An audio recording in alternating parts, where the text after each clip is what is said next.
Le titre de cette vidéo dit déjà tout. 5 choses que tu dois absolument refuser d'acheter aujourd'hui si tu veux arrêter de t'appauvrir en silence. On ne parle pas de radinerie, on parle de liberté sur cette chaîne. Aujourd'hui, tu vas découvrir ces 5 dépenses que la majorité des gens considèrent comme normales, mais que celles et ceux qui veulent comme réellement s'en sortir refusent catégoriquement. Pas pour économiser quelques euros, mais pour reprendre le contrôle de leur vie. Et reste bien jusqu'à la fin, parce que la 5e, elle va te toucher personnellement. C'est probablement celle qui t'a coûté le plus cher, depuis des années. La liberté que tu finances, sans jamais la posséder. Tu sais ce qui retient la plupart des gens en France ? Ce ne sont pas les grosses dépenses. Ce sont les petites mensualités qu'ils acceptent, les unes après les autres, en pensant qu'elles vont améliorer leur vie. Mais voici la vérité brute. Chaque fois que tu signes pour un paiement mensuel, tu ajoutes une pierre de plus au mur qui t'empêche de devenir libre. Ce n'est pas moi qui le dis. Regarde autour de toi. La majorité des ménages français cumulent plusieurs abonnements, plusieurs crédits, plusieurs achats étalés qu'ils trouvent tout à fait normaux. Mais en réalité, ils ne possèdent rien. Ils lootent leur propre tranquillité. Et c'est exactement pour ça que les personnes vraiment libres, celles dont tu admires la stabilité, la marge de manœuvre, la sérénité financière, refusent ces pièges. Elles savent que les mensualités ne t'aident pas. Elles t'attachent. Tu veux un exemple concret ? En France, le crédit à la consommation coûte en moyenne beaucoup plus cher qu'on ne le croit. Pas parce que les taux sont élevés, mais parce que la durée est longue. Tu finis par payer le prix fort, pour un objet qui perd de la valeur dès que tu le sors de son emballage. C'est pour ça que les riches préfèrent une vieille voiture fiable, un appareil qui fonctionne encore, un objet déjà amorti. Eux ne cherchent pas à paraître à jour. Ils cherchent à rester libres. Tu peux être certain d'une chose, le confort immédiat que tu achètes aujourd'hui, tu le paieras en liberté demain. Pas en grande perte visible. Non, en petites chaînes invisibles. Celles que tu ne sens pas tout de suite, mais qui tiradent fort quand tu veux avancer. Alors, pose-toi une seule question. Si une dépense doit t'accompagner tous les mois, est-ce qu'elle te rapproche de la liberté ou est-ce qu'elle t'en éloigne ? Parce que la vérité, c'est que ce n'est jamais le montant qui t'enchaîne, c'est l'engagement. Et malheureusement, les engagements qu'on signe sans réfléchir sont presque toujours ceux qui coûtent pas le plus cher à long terme. Et le pire dans tout ça, c'est que ces paiements mensuels ne représentent que la première couche du piège. Parce qu'il existe une autre dépense, encore plus vicieuse. Une dépense que tu fais peut-être pour une seule raison, être perçu différemment. Et crois-moi, c'est précisément cette envie-là qui coûte le plus cher à la majorité des gens. Le prix invisible que tu paies, juste pour être regardé. Tu sais quel est l'un des pièges les plus puissants aujourd'hui ? Ce n'est pas l'endettement, ce n'est pas l'inflation, c'est le besoin d'être perçu.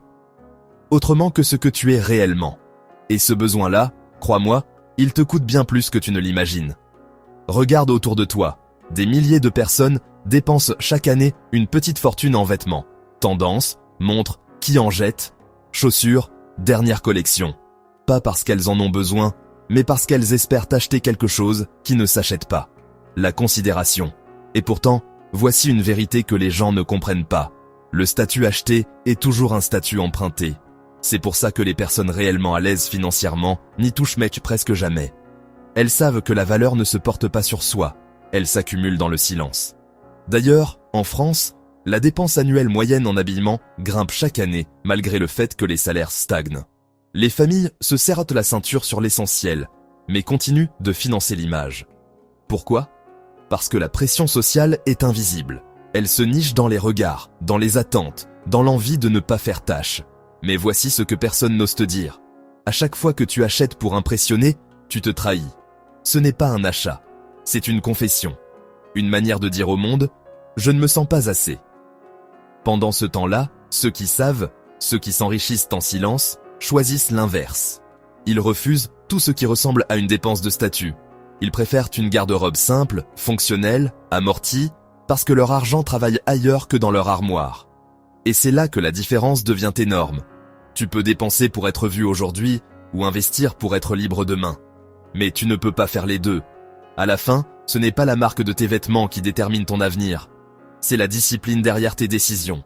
Et le pire dans tout ça, ce besoin d'être perçu n'est que le début. Parce qu'il existe une autre catégorie de dépenses. Celles que tu fais, non pas pour impressionner, mais pour oublier. Et ce sont ces dépenses-là qui détruisent le plus de patrimoine en France aujourd'hui. Tu vas comprendre exactement pourquoi, dans la partie qui arrive. Ce que tu achètes quand tu veux échapper à ta propre vie. Il y a un type de dépense que presque personne ne voit venir. Elle ne ressemble pas à un caprice. Elle ne ressemble pas à du statut. Elle ne ressemble même pas à du gaspillage. Elle ressemble à une récompense. Tu sais, ce moment où tu es épuisé, où tu n'en peux plus, et où tu te dis « J'ai besoin de souffler. Je mérite une pause. J'ai besoin de partir quelque part. » Et c'est là que l'illusion commence. Parce que lorsque tu dépenses pour fuir ta propre vie, tu ne t'offres pas une liberté. Tu t'achètes une parenthèse qui te renvoie exactement au même endroit une fois refermée. En France, les dépenses d'évasion, voyages impulsifs, week-ends pour respirer, activités coûteuses, explosent depuis quelques années. Pas parce que les gens ont plus d'argent, parce qu'ils ont moins de marge mentale. La réalité, c'est que beaucoup achètent du confort émotionnel immédiat. En échange d'un inconfort financier plus profond, ils achètent une pause, ils achètent un moment, ils achètent une illusion. Et pendant ce temps-là, tu veux savoir ce que font les gens vraiment libres? Ils refusent de payer pour oublier. Ils préfèrent investir pour transformer. Parce qu'eux comprennent une chose essentielle. Ce que tu cherches dans un voyage précipité, dans un loisir hors de prix, dans une sortie payée pour te changer les idées, ce n'est pas l'expérience. C'est un échappatoire. Et un échappatoire, ça se paie toujours plus cher que tu ne le crois. C'est pour ça que les riches refusent ce piège. Ils ne dépensent pas pour anesthésier leur quotidien. Ils dépensent pour construire un quotidien dont ils n'ont pas besoin de s'échapper. Alors demande-toi honnêtement, est-ce que tu dépenses pour vivre? Ou est-ce que tu dépenses pour fuir? La différence paraît subtile, elle décide pourtant de ton futur, et si tu penses que ce type de dépense est déjà dangereux, attends de voir ce qui arrive maintenant, parce que la prochaine catégorie, ce n'est plus de l'évasion. Ce n'est plus du statut, ce n'est plus de la récompense, c'est quelque chose d'encore plus insidieux. Une dépense que l'on t'a conditionné à accepter comme du progrès. Et c'est exactement ce conditionnement-là qui fait perdre le plus d'argent aux Français aujourd'hui. Ce que tu appelles progrès n'est peut-être qu'un piège déguisé. Chaque année, on te répète la même chose. Il est temps de changer. Tu vas voir, cette version est meilleure. La précédente est dépassée. Et, sans t'en rendre compte, tu finis par croire que ne pas changer, c'est régresser. Mais voici la vérité que personne n'a intérêt à te dire. Ce que tu appelles progrès n'est souvent rien d'autre qu'un piège soigneusement déguisé. Regarde les sorties de smartphones en France. Chaque année, un modèle légèrement amélioré, un appareil photo un peu plus net, un écran à peine plus brillant. Et pourtant, les prix ne cessent de grimper. Tu te retrouves à payer plusieurs centaines d'euros pour remplacer quelque chose qui fonctionne encore parfaitement. Ce n'est pas du progrès, c'est du conditionnement. Parce que, dans la réalité, tu ne payes pas pour une fonctionnalité supplémentaire. Tu payes pour rester dans la course. Tu payes pour ne pas paraître vieux, dépassé, à la traîne. Mais tu oublies une chose essentielle. Le progrès n'est réel que s'il sert ta liberté, pas s'il l'achète. Et c'est pour ça que les personnes réellement libres, celles dont tu penses qu'elles pourraient tout se permettre, ne cèdent jamais à ce piège. Elles n'achètent pas parce qu'une marque leur dit d'acheter. Elles achètent quand elles décident que cela a du sens, quand l'ancien ne fonctionne plus, quand l'utilité prime sur l'apparence. Retiens bien ceci, la nouveauté n'est pas une nécessité, c'est une suggestion, et une suggestion très coûteuse. D'ailleurs, quand tu observes la manière dont les grandes entreprises calibrent leurs sorties, campagnes massives, promesses de révolution, marketing agressif, tu comprends vite que l'objectif n'est pas ton confort, mais ton attachement. Parce qu'un consommateur attaché est un consommateur qui rachète. Pendant ce temps-là, les riches font exactement l'inverse. Ils extraient de la valeur maximale de chaque objet. Ils utilisent jusqu'au bout ce qui fonctionne. Ils ne confondent pas évolution et séduction. Ils ne confondent pas progrès et impulsion. Ils savent que le vrai progrès, ce n'est pas d'avoir le dernier modèle. C'est d'avoir un modèle de vie qui ne dépend pas de l'opinion des autres. Et si tu crois que ce piège est le plus dangereux, attends de voir le dernier. Parce que ce qui arrive maintenant n'a rien à voir avec la technologie, ni avec l'apparence, ni même avec le confort. Ce dernier point est bien plus intime, bien plus coûteux, bien plus difficile à reconnaître. C'est l'une des seules dépenses que même les gens intelligents continuent de faire, sans s'apercevoir qu'elle détruit leur discipline et leur liberté intérieure. Tu vas comprendre exactement pourquoi dans un instant. Ce que tu paies quand tu refuses de faire l'effort. Il existe une dépense qui paraît insignifiante. Une dépense tellement normale aujourd'hui que presque personne ne la remet en question. Elle se cache derrière la fatigue, le manque de temps ou la fameuse phrase « j'ai d'autres choses à penser ». Et pourtant, c'est l'une des dépenses les plus destructrices en France. Pas parce qu'elle est élevée, mais parce qu'elle est répétée, encore et encore, sans que tu t'en rendes compte. Tu veux savoir ce que tu paies réellement à ce moment-là? Tu paies ton propre renoncement. Tu paies le fait de ne pas vouloir bouger, le fait de ne pas vouloir sortir, le fait de ne pas vouloir te discipliner. Dans le script original, Smart Money Bro parle de la livraison alimentaire. Et ce n'est pas le repas qui pose problème. C'est tout ce qu'il symbolise. La facilité, la dépendance, le confort qui t'affaiblit, le refus de te prendre en main. Ici, en France, ce phénomène est partout. Livraison de repas, courses livrées, services hyper rapides, applications qui te promettent de gagner du temps. Mais la vérité, c'est que tu ne gagnes rien. Tu perds ton propre muscle intérieur. Parce que lorsque tu refuses de faire l'effort, tu envoies un message silencieux à ton cerveau.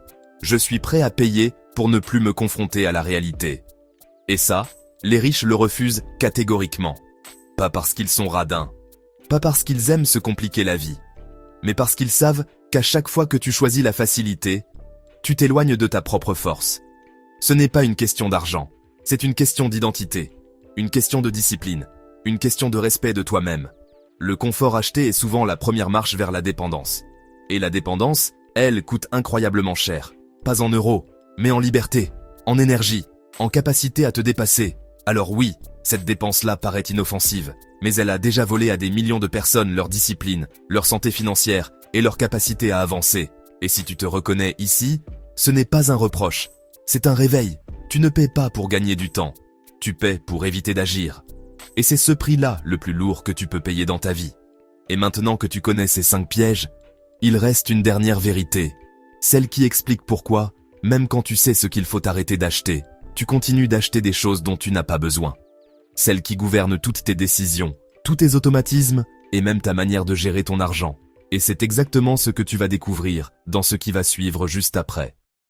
Jusqu'ici, tu as vu comment certains achats détruisent de ta liberté 1 euro après l'autre.